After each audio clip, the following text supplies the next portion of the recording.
Non-stop 100.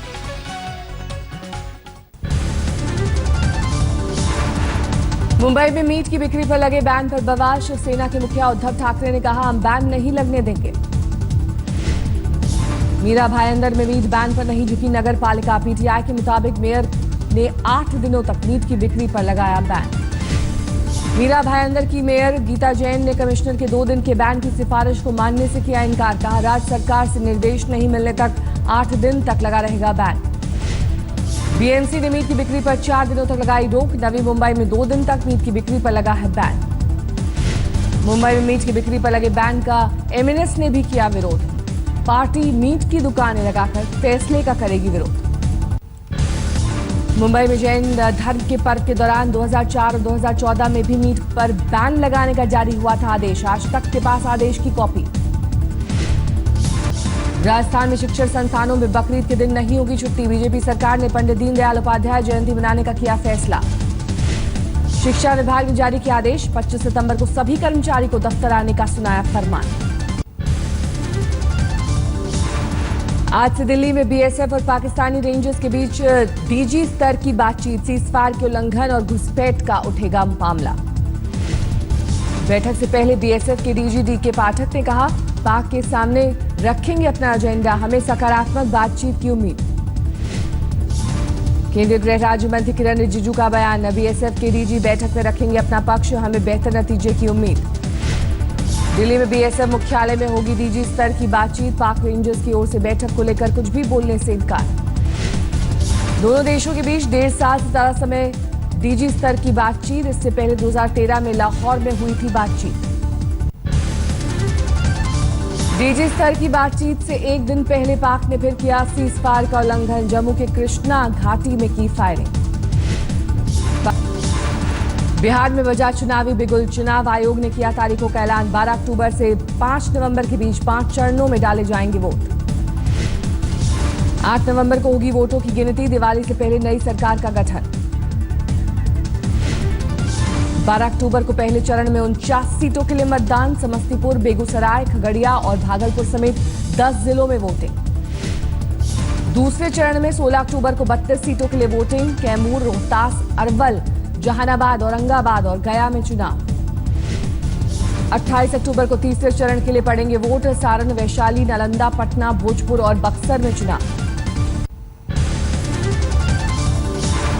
1 नवंबर को चौथे चरण में 55 सीटों पर वोटिंग। मुजफ्फरपुर, सीतामढ़ी, पश्चिमी चंपारण और पूर्वी चंपारण समेत 7 जिलों में मतदान। 5 नवंबर को आखिरी दौर में 57 सीटों के लिए मतदान। मधुबनी, सुपौल, पूर्णिया, कटिहार, दरभंगा समेत 9 जिलों में वोटिंग। चुनाव आयोग ने कहा, इस बार बिहार विधानसभा चुनाव के दौरान ईवीएम में उम्मीदवारों की तस्वीर भी होगी। चुनाव आयोग ने कहा, मतदान केंद्रों पर होगी अर्धसैनिक बलों की तैनाती। मतदान के दौरान होगी वीडियोग्राफी। बिहार में 243 सीटों के लिए 6 करोड़ 68 लाख मतदाता डालेंगे वोट। नक्सल प्रभावित जिलों में हेलीकॉप्टर, मोटर बोट से निगरानी। बिहार के मुख्यमंत्री नीतीश कुमार ने चुनाव की तारीखों के ऐलान का किया स्वागत। कहा, काफी पहले से था इंतजार। आरजेडी के मुखिया लालू यादव ने कहा, इसी घड़ी का था इंतजार। बिहार चुनाव से मोदी सरकार की उल्टी गिनती शुरू। बीजेपी ने भी आयोग के फैसले का किया स्वागत। केंद्रीय मंत्री रविशंकर प्रसाद ने कहा, हमारी पूरी तैयारी है। रविशंकर प्रसाद ने चुनाव में पूर्ण बहुमत मिलने का किया दावा। बोले, सीएम उम्मीदवार का नाम पार्लियामेंट्री बोर्ड तय करेगा। एलजेपी मुखिया और केंद्रीय मंत्री रामविलास पासवान ने कहा, हम चुनाव के लिए तैयार। 2 से 3 दिनों में सीटों को लेकर हो जाएगा फैसला। बिहार में सीटों को लेकर एनडीए के सहयोगी दलों में अब भी नहीं बनी बात। जीतन मांझी आज बीजेपी के साथ फिर करेंगे चर्चा। बुधवार को बिहार बीजेपी के प्रभारी अनंत कुमार ने मांझी और पासवान के साथ अलग अलग की थी बैठक, लेकिन नहीं निकला था कोई नतीजा। दिल्ली पहुंचते ही जीतन राम मांझी के बदले सुर। रामविलास पासवान को बताया बड़ा भाई। बोले, बड़े भाई छोटे भाई में नोकझोंक होती रहती है। प्रधानमंत्री नरेंद्र मोदी आज भोपाल में विश्व हिंदी सम्मेलन का करेंगे उद्घाटन। पीएम के दौरे को लेकर कड़ी सुरक्षा।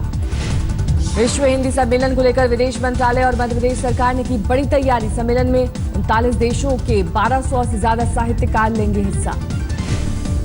भारत में तीसरी बार विश्व हिंदी सम्मेलन का आयोजन 1975 में नागपुर में हुआ था पहला विश्व हिंदी सम्मेलन।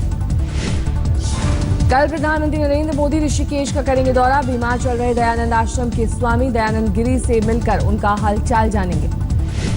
करीब 45 मिनट तक दयानंद आश्रम में रुकेंगे पीएम मोदी। प्रधानमंत्री की यात्रा को लेकर प्रशासन पूरी तरह सतर्क।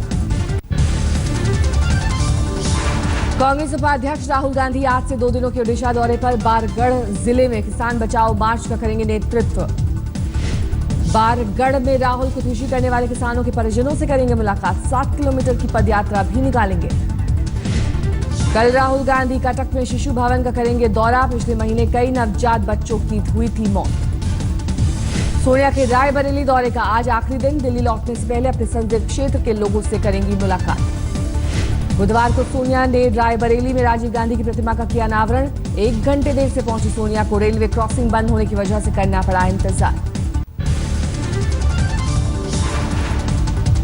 सीएनजी फिटनेस स्कैम में सरकारी वकील विनोद शर्मा का मुख्यमंत्री के निजी सचिव पर गंभीर आरोप। कहा कोर्ट में चार्जशीट दाखिल नहीं करने की मिली धमकी। विनोद शर्मा का आरोप, बिना एंट्री किए उनके कार्यालय के सभी फाइलें उठवा ली गई। इनकार करने पर उनका तबादला कर दिया गया। विनोद शर्मा ने मुख्यमंत्री केजरीवाल, उपराज्यपाल नजीब जंग के अलावा हाईकोर्ट और सुप्रीम कोर्ट के मुख्य न्यायाधीश को लिखी चिट्ठी। सीएम के सचिव राजेंद्र कुमार पर लगाए गंभीर आरोप। विनोद शर्मा की चिट्ठी सामने आने के बाद बीजेपी ने केजरीवाल सरकार पर बोला हमला। विजेंद्र गुप्ता का आरोप, राजेंद्र शर्मा को बचाने में लगी है दिल्ली सरकार। बीजेपी विधायक विजेंद्र गुप्ता ने कहा न्यायिक प्रक्रिया में दखल दे रही केजरीवाल सरकार। एलजी से मिलकर शिकायत करने की कही बात। दूसरे चुनाव प्रचार के आखिरी दिन सियासी दलों ने संभाली प्रचार की कमान। शिवाजी कॉलेज पहुंचे आपके 2 एमएलए। कांग्रेस के पार्षद ने भी किया प्रचार। डीयू चुनाव प्रचार के लिए अरबिंदो कॉलेज पहुंचे आप। विधायक सोमनाथ भारती का जमकर विरोध। गेट से ही वापस लौटने को किया मजबूर। दिल्ली के सरकारी स्कूलों में सीसीटीवी कैमरा लगाएगी केजरीवाल सरकार। डिप्टी सीएम मनीष सिसोदिया ने गिनाए फायदे। मनीष सिसोदिया ने कहा सीसीटीवी लगने से वक्त पर स्कूल आएंगे शिक्षक। बच्चों की सुरक्षा और गतिविधियों पर रखी जा सकेगी नजर। दिल्ली के कस्तूरबा नगर में शराब की दुकानों पर महिलाओं का हल्ला बोल। नेताओं से लेकर अधिकारियों तक की थी शिकायत। आगरा में इंजीनियरिंग कॉलेज के हॉस्टल में एमटेक की छात्रा की लाश मिलने से हड़कंप। पुलिस को हत्या का शक। इलाहाबाद की रहने वाली तोशी का पंखे से लटका मिला शव। पुलिस मामले की जांच में जुटी। यूपी के बरेली में पशु तस्करों ने पुलिस टीम पर बोला हमला। एक सब इंस्पेक्टर की गोली मारकर हत्या। लखनऊ में एक महिला की उसके घर में गोली मारकर हत्या। पुलिस के मुताबिक बाइक पर आए 2 युवकों ने वारदात को दिया अंजाम। पुलिस को मौके पर मिली शराब और बियर की बोतलें। पूछताछ के लिए घर में मौजूद 3 युवतियों को हिरासत में लिया गया। दिल्ली के प्रसाद नगर में एक कारोबारी को उसी के दफ्तर में बंधक बनाकर 18 लाख की लूट। चाकू मारकर मौके से फरार हुए बदमाश। दिल्ली में 3 वाहन चोर गिरफ्तार। चोरी के 6 दुपहिया वाहन बरामद। पुलिस ने 10 वारदातों को सुलझाने का किया दावा। दिल्ली से सटे नोएडा में फर्जी कंपनी बनाकर घर का सपना दिखाकर लोगों से 7 करोड़ की ठगी। पुलिस ने 3 लोगों को किया गिरफ्तार। यूपी के फिरोजाबाद में थाने में 2 गुटों के बीच हुई मारपीट में 4 लोग घायल। तमाशबीन बनी रही पुलिस। बाराबंकी में रेप के बाद गर्भवती हुई 13 साल की नाबालिग लड़की को गर्भपात कराने की मिली इजाजत। इलाहाबाद हाईकोर्ट ने सुनाया फैसला। यूपी के हाथरस में इंटर कॉलेज में घुसकर 11वीं क्लास की छात्रा की हत्या। बाद में युवक ने खुद को मारी गोली। लड़की की हत्या के बाद खुदकुशी करने वाला युवक उसका पड़ोसी। पुलिस मामले की कर रही है जांच। बिहार के बेगूसराय में बेटी पर पिता का जुल्म। मैट्रिक के बाद आगे पढ़ाई से रोकने के लिए सारे सर्टिफिकेट जलाए। परेशान लड़की ने थाने में की शिकायत। अमरोहा में वाहन चोरी करने वाले गैंग का पर्दाफाश। पुलिस ने चोरी की 34 बाइक्स के साथ 6 लोगों को किया गिरफ्तार। झारखंड के बोकारो में स्टील प्लांट से विस्थापित हुए लोगों का प्रदर्शन। कंपनी के अधिकारियों की निकाली शव यात्रा। पूर्वी दिल्ली के विश्वासनगर में मोबाइल शोरूम में लाखों की चोरी। सीसीटीवी कैमरे में कैद हुई वारदात। जोधपुर के एक स्कूल में शराब पीकर क्लासरूम में पहुंचे छात्र। क्लास में नशे में झूमते दिखे 9वीं के छात्र। झारखंड के गढ़वा में पुलिस की दादागिरी। एक बाइक पर सवार 4 युवकों की जमकर पिटाई। आंध्र प्रदेश के वेस्ट गोदावरी में सामने आई टीचर की बेरहमी। स्पेलिंग में गलती करने पर तीसरे क्लास के बच्चों की बुरी तरह से पिटाई। पश्चिम बंगाल के साउथ दिनाजपुर में लापरवाही के आरोप में एक नर्स गिरफ्तार। बच्चे के हाथ से पट्टी हटाते वक्त काट ली थी मासूम की उंगली। दिल्ली मेट्रो में सक्रिय है चोरों का गैंग। महंगे गहने और ज्यादा पैसे लेकर चलने वाली महिलाओं को बनाते हैं निशाना। बाहरी दिल्ली के अस्पताल में महिला और बच्चे की मौत के बाद बवाल। लापरवाही के आरोप से नाराज होकर हड़ताल पर गए नर्सिंग स्टाफ। मध्य प्रदेश के इंदौर में पति के घर छोड़ने से परेशान महिला ने की 2 बच्चों की हत्या, बाद में किया सुसाइड। पश्चिम बंगाल के बर्दवान में प्राइमरी स्कूल के टीचर पर यौन शोषण का आरोप, नाराज अभिभावकों ने जमकर की पिटाई। महाराष्ट्र के सतारा में मिला 35 साल की महिला का कंकाल। डीएनए जांच से महिला के परिवार का लगाया जा रहा है पता। बाढ़ में डूबा असम का करीब 80% हिस्सा। बांग्लादेश सीमा पर बीएसएफ की बढ़ी मुश्किलें। धौलपुर में बारिश के लिए 2 बच्चियों की ने ठानी जिद, खाना पीना छोड़कर खेतों में कर रही हैं तपस्या। यूपी के हमीरपुर में सूखे से बेहाल हुए किसान फसल खराब होने से नाराज होकर जिला मुख्यालय के सामने किया प्रदर्शन। कर्नाटक के गुलबर्गा में पानी ने बढ़ाई लोगों की परेशानी। लगातार गंदे पानी की सप्लाई की शिकायत कर रहे हैं लोग। मरम्मत के लिए बंद किया गया भरतपुर पीलीभीत पुल। लोगों को नदी पार करने में हो रही परेशानी। मुंह मांगा किराया वसूल रहे नाविक। शिखर धवन को सौंपी गई इंडिया ए की कमान। बांग्लादेश के खिलाफ 3 दिवसीय मैच में करेंगे कप्तानी।